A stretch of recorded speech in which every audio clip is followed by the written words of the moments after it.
فلا هادي له أشهد أن لا إله إلا الله وحده لا شريك له وأشهد أن محمدا عبده ورسوله اللهم صل على سيدنا محمد وعلى آله وأصحابه أجمعين أما بعد فقال الله تعالى في القرآن الكريم أعوذ بالله من الشيطان الرجيم بسم الله الرحمن الرحيم يا أيها الذين آمنوا اتقوا الله ولتنظر نفس ما قدمت لغد واتقوا الله إن الله خبير بما تعملون ولا تكونوا كالذين نسوا الله فأنساهم أنفسهم أولئك هم الفاسقون صدق الله العظيم اللهم ارhamna bil Quran. Ibu bapak jamaah haji yang tergabung di dalam IPHI Subranting Pelangi dan Sibila atau Sibila, Pelangi dan Bonoroto yang saya hormati dan Kepoksari. Doa ya Pak. Puji syukur alhamdulillah pada kesempatan pagi hari ini kita masih diizinkan oleh Allah Tabaraka wa Ta'ala untuk bersilaturahim dalam rangka memperkuat ukhuwah Islamiyah melalui wadah IPHI Subranting Sibila, Pelangi, Bonoroto dan Kepoksari. Semoga Allah ridho terhadap apa yang kita kerjakan pada pagi hari ini. Salam dan sholawat semoga terlimpahkan kepada junjungan kita Nabi Agung Muhammad SAW beserta sahabatnya yang mulia, keluarganya yang mulia, dan insya Allah kita yang mendapatkan kemuliaan, yang selalu berharap memohon syafaat dari beliau Rasulullah SAW, satu-satunya pertolongan atas izin Allah. Ibu bapak yang dimuliakan Allah Subhanahu wa Ta'ala, izinkanlah saya menyampaikan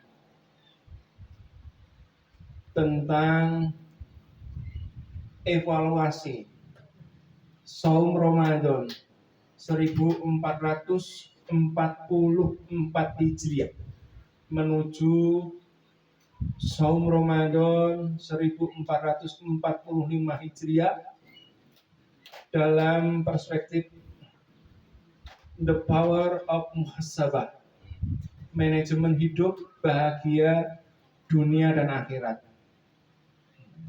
Saya ulangi, saya akan sampaikan dari perspektif atau sudut pandang The Power of Muhasabah, manajemen hidup bahagia dunia dan akhirat.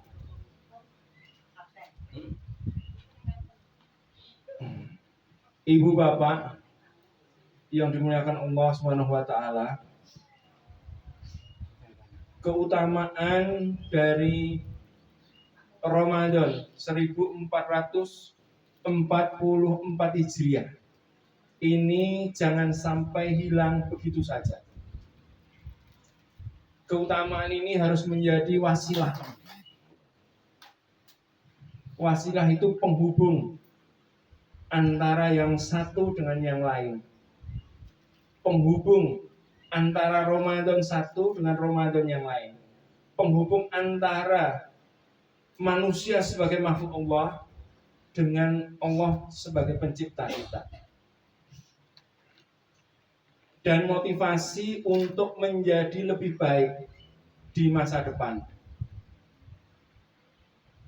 Masa depan dalam ajaran Islam memiliki posisi yang sangat utama. Maksudnya adalah bahwa agama Islam atau satu-satunya agama yang memperdulikan, yang memperhatikan, yang mengajak kepada hambanya tentang masa depan. Ini hanya Islam. Masa depan yang dimaksud bukan sekedar hitungan 1 tahun, 2 tahun, 5 tahun, 15 tahun, 20 tahun, tidak. Pasca pilpres, tidak. Pasca pilkades, tidak. Tetapi lebih dari itu, masa depan yang dimaksudkan adalah masa depan di hari akhir. Masa depan di mana kita hidup kembali di akhirat kelak. Allah Subhanahu wa ta'ala firmankan di dalam Quran surat Al-Hasr. Bismillahirrahmanirrahim. Ya ayyuhalladzina amanu taqullaha wal tandur nafsum ma qaddamat ligat wattaqullaha innallaha khabirum bima ta'malun. Hai orang-orang yang beriman, bertakwalah kamu kepada Allah, dan hendaklah setiap dari kita, setiap manusia memikirkan masa depan, yaitu akhirat.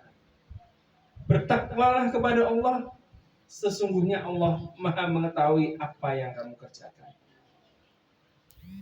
Pada Quran surat yang ayat yang ke-19 Allah sebutkan, wala takunu kaladzina nasullaha fa ansahum anfusahum ulaika humul fasikun. Dan janganlah kamu melalaikan Allah sebagai Rabbmu. Kalau tidak, kamu juga akan dilalaikan oleh Allah. Dan janganlah kamu berbuat yang fasik. Ibu bapak yang dimuliakan Allah Subhanahu wa ta'ala, dalam ayat itu Islam memberitahukan bahwa evaluasi, refleksi, monitor dan evaluasi atau monef, introspeksi diri, mawas diri, itu sudah difirmankan oleh Allah Subhanahu wa ta'ala berabad-abad yang lalu. Sebetulnya manusia ini tinggal menemukan ilmunya di dalam Al-Quran bahwa apa yang kita kerjakan tentang suatu kegiatan ini harus dievaluasi secara apa? Mikro. Secara makro, bahwa seluruh kegiatan yang berhubungan dengan orang banyak, instansi, yayasan, dan lain sebagainya, sekolah, perguruan tinggi, ini perlu mengadakan evaluasi, perlu mengadakan refleksi sebagai bentuk kilas balik yang baik akan tetap digunakan untuk menjadi lebih baik, yang kurang akan diperbaiki sebagai bentuk perbaikan di masa depan. Tetapi Allah Subhanahu wa ta'ala dalam bahasa Al-Quran oleh Imam Al-Ghazali dikatakan, mari kita bermuhasabah, mari kita mawas diri. Mari kita koreksi diri. Sehingga perlu saya tekankan di sini bahwa muhasabah itu bentuknya adalah koreksi pada diri sendiri tentang suatu kegiatan agar lebih baik, bukan koreksi terhadap orang lain.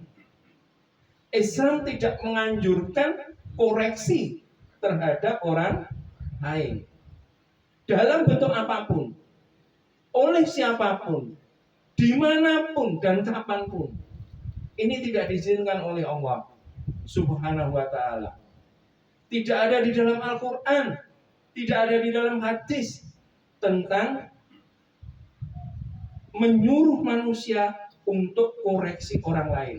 Bahkan itu termasuk 70 dosa besar. Yaitu apa? Hibah maksudnya.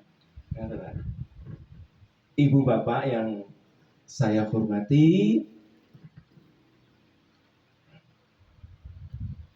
di dalam Quran surat Al-Hasr ayat ke-18 ini Imam Al-Ghazali mengisyaratkan manusia untuk melakukan muhasabah atas perbuatan yang telah dilakukan.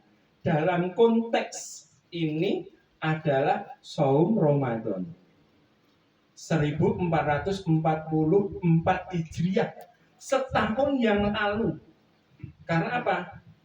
Insya Allah 14 hari ke depan kita sudah memasuki bulan Ramadan 1445 Hijriah. Ini ya.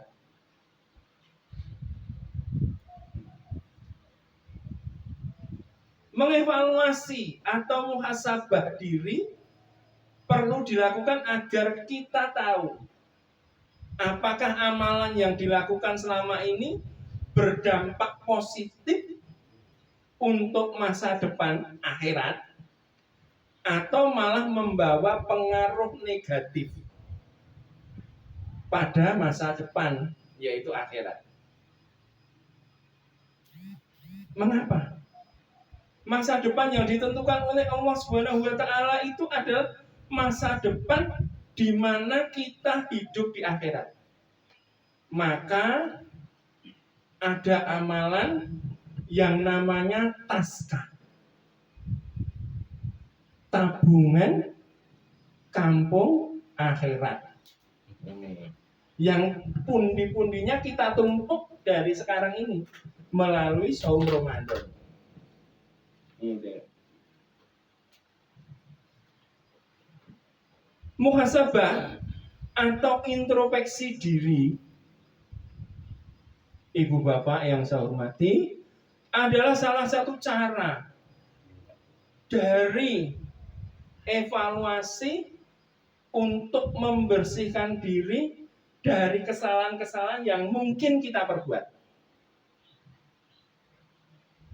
Muhasabah adalah memperhatikan dan merenungkan hal-hal yang baik dan buruk yang telah kita lakukan, termasuk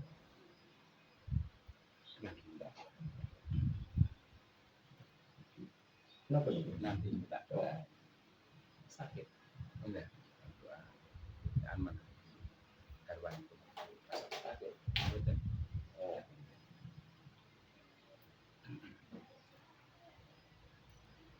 Sampai ngerti mas. Termasuk memperhatikan niat dan tujuan suatu perbuatan yang telah dilakukan, serta menghitung untung dan rugi dari sebuah perbuatan itu. Ingat Bapak Ibu, nawaitu sumahurin an hadain fardis sahri Ramadana hadis sanatin fardolillahi ta'ala. Niatnya puasa itu hanya untuk Allah, dan yang menilai dan memberikan pahala itu adalah Allah Subhanahu wa ta'ala. Itu. Sehingga jangan keliru niat. Orang-orang yang melepas puasa di tahun yang lalu dengan tidak begitu baik, saya kira ini pasti gagal niat. Pasti gagal niat. Kalau memang tujuannya benar-benar untuk Allah Subhanahu wa taala, maka Allah akan permudah. Walaupun kita menghadapi kesukaran-kesukaran dengan lapar dan dahaga, dengan menekan hawa nafsu, maka kesukaran-kesukaran itu akan dipermudah oleh Allah Subhanahu wa taala ketika tujuan dari saum Ramadan itu benar-benar lillahi ta'ala. Benar-benar untuk Allah karena Allah Subhanahu wa taala. Bukan karena untuk siapapun termasuk belajar. Mohon dicatat ibu-ibu, ketika ada anak, ketika ada cucu, ini kok puasanya beduk, itu tidak ada. Pembelajaran di dalam puasa itu tidak ada. Kalau memang sudah secara syariat anak itu diperintahkan untuk puasa, maka anak itu diharapkan dapat menjalankan puasa dengan penuh. Tidak ada istilahnya beduk. Jam 12 makan kemudian dilanjutkan lagi. Karena apa? Memasukkan benda berupa makanan dan minuman ke dalam mulut kita adalah membatalkan puasa. Nah, bagaimana pembelajarannya? Tunggu sampai itu anak itu mendapatkan kewajiban-kewajiban syariat untuk menjalankan ibadah puasa. Termasuk penekanan-penekanan untuk mengekang hawa nafsu. Ini Ibu bapak yang saya hormati, ibu bapak yang dimuliakan Allah Subhanahu wa taala, muhasabah itu diidentikan. Ini mohon digarisbawahi dengan menilai diri sendiri dengan mengacu kepada Al-Qur'an dan hadis. Di dalam Quran surat Al-Hasr, muhasabah itu diidentikan dengan menilai atau memberikan penilaian terhadap diri sendiri, acuannya Al-Quran dan hadis. Bukan acuannya hati nurani.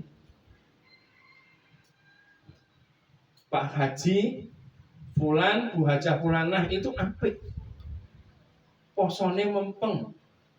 Ya. Ini tidak boleh.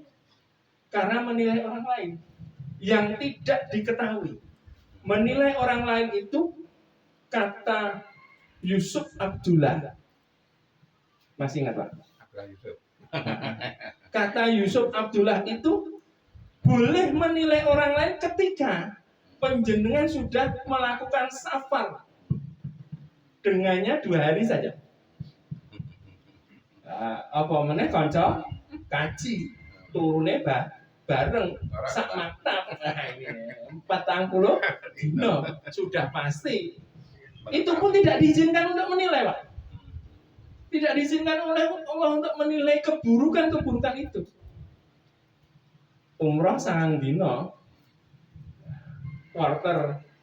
ambil quarter, 1 kamar berempat. Wah, sijine ngorok, sijine njaluk peteng, sijine njaluk AC, sijine jur ning kamar mandi terus. Nah, ini ruwet iki. Oh, nek ora belum diketahui, ora sah safar. Gitu. Gitu. Bisa ning omah wae.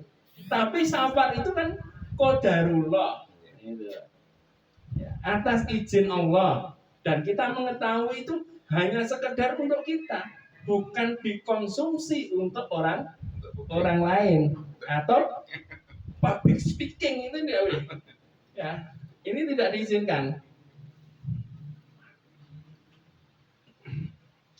Muhasabah adalah salah satu cara untuk memperbaiki hati, melatih, mensucikannya dan membersihkannya. Dinggo sapa? sekali lagi dinggo awake dhewe. Udah. Inilah jalanku, tentukan hidup. Selesai, gitu ya. Atau kalau slogan saya Pak itu,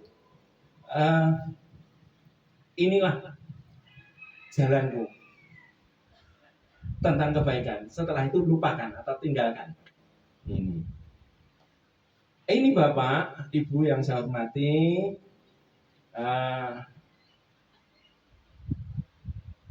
dari IPHI Regu, Sibila, Pelangi, Bonoroto, dan Keposari. Insya Allah Bonoroto sudah diwakili tahun depan. Sudah ada. Ya, tahun depan tambah lagi yaitu Pak siapa itu? Pak Parno. Jalhaj ya. Kalau di Keposari saya belum mendapat, tapi Pak Parno tahun ini berangkat. Ya. Profesor Dr. Haji Abdullah dalam bukunya yang berjudul The Power of Muhasabah, Manajemen Hidup dan Bahagia Dunia Akhirat, itu menulis yang di dalam artikel itu saya sontek, saya nurun, saya kutip, ya. Kalau saya kutip ini saya tidak mencantumkan Pak. Tidak mencantumkan halamannya. Pada artikel itu beliau menyebutkan bahwa puasa yang dilakukan dapat mengembalikan manusia kepada suatu keadaan fitrah, keadaan kembali suci, ya, bersih. Namun, Bismillah. Kamu benar.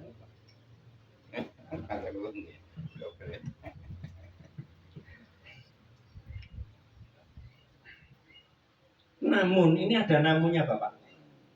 Puasa itu membuat manusia kalau dijalankan dengan benar, baik, sesuai ketentuan Allah Subhanahu wa ta'ala, itu akan menciptakan manusia kembali pada bentuk fitri, kembali bersih suci, diampuni dosa-dosanya, ya.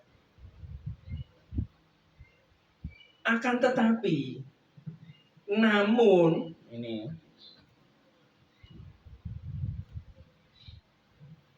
manusia seringkali terpengaruh oleh berbagai kejadian sehingga menyeleweng dari fitrahnya. Ini kata beliau, Profesor Dr. Haji Abdullah, Magister Sains.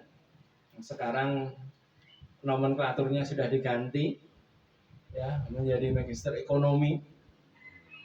Ini satu,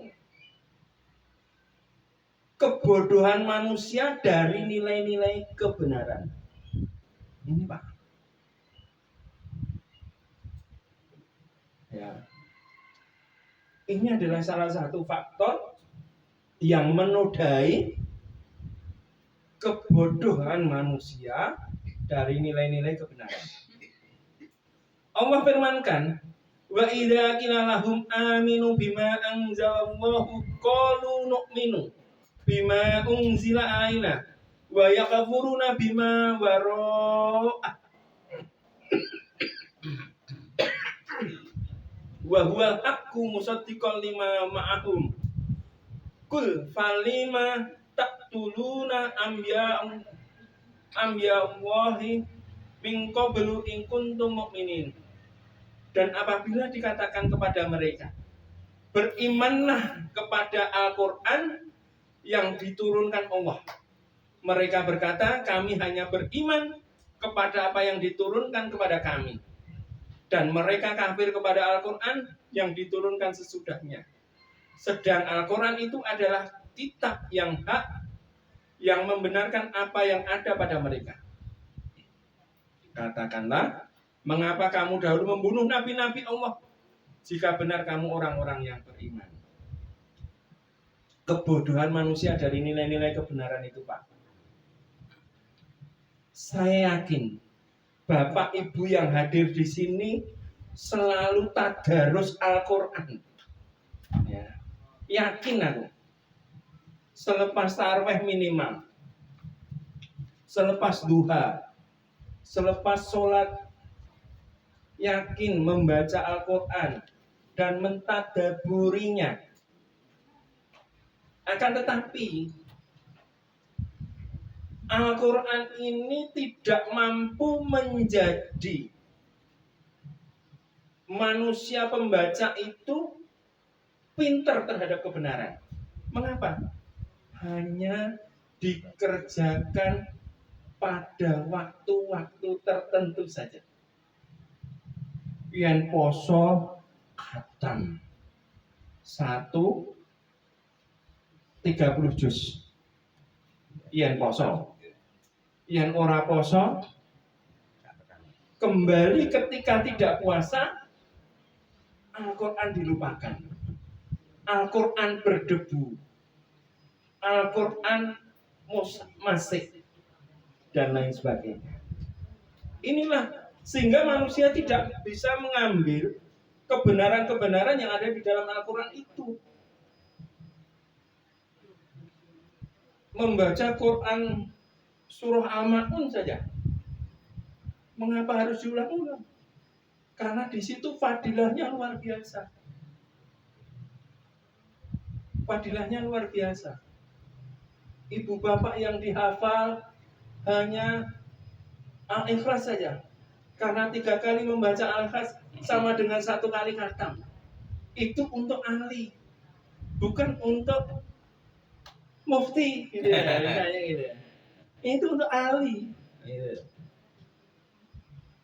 Ya. Ini.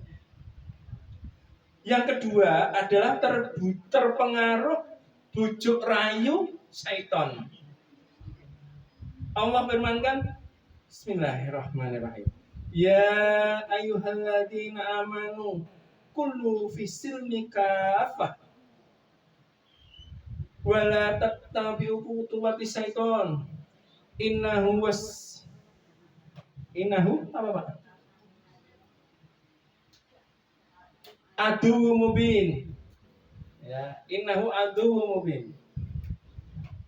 Ya ayyuhalladzina amanu, orang-orang yang beriman, masuklah kamu ke dalam Islam secara sempurna, secara kafah. Jangan menuruti kata-kata syaitan. Karena apa? Setan itu sungguh musuh yang sangat nyata. Ini Pak. Hawa nafsu. Ya. Juga di yang ketiga adalah Allah firmankan, Bismillahirrahmanirrahim. Wa ma ubarriu nafsi inan nafsa la amaratum bisu illa ma rahima rabbi inna rabbi ghafurur rahim. Dan aku tidak membebaskan diriku dari kesalahan karena sesungguhnya nafsu itu selalu menyuruh kepada kejahatan kecuali yang diberi rahmat oleh Tuhanku. Sesungguhnya Tuhanku Maha Pengampun lagi Maha Penyayang. Ibu bapak yang saya hormati,